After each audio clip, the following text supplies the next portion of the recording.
The Billionaire's Unexpected Love. Chapter 9. The Rise of the CEO. The next morning, Merlin made her decision clear. She stood firm and declared, "I will take the position at the U.S. headquarters, but never interfere in my life again. And before I leave, I have unfinished business." She returned to Dublin, not as the quiet, struggling intern everyone had mocked, but as the new managing director of the very office that had once humiliated her. The transformation was stunning. Gone were the faded, second-hand coats and scuffed shoes. Now she stepped into the office in luxurious tailored suits, sleek stilettos, and designer accessories that screamed power and sophistication.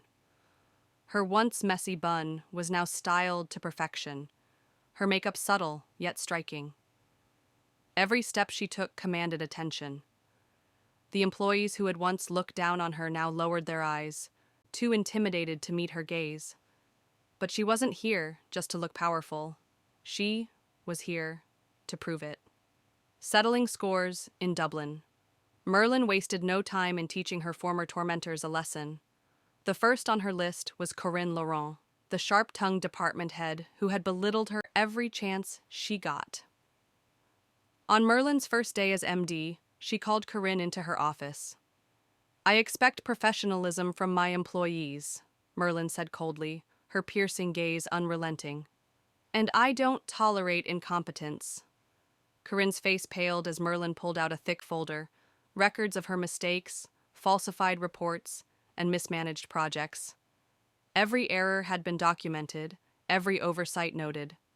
"Since you were so keen on pointing out others' incompetence," Merlin continued, tapping her manicured nails against the desk, "I expect you to explain these failures to the board." A week later, Corinne resigned in disgrace, her reputation ruined.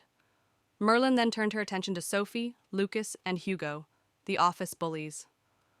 One by one, she set traps they never saw coming.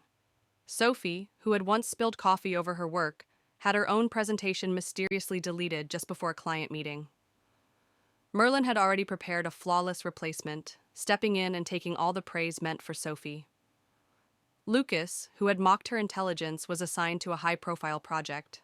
But thanks to subtle sabotage, his errors were exposed in a financial audit. He was demoted.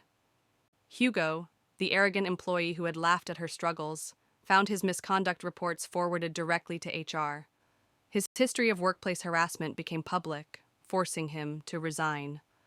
By the time she was done, the Dublin office was transformed.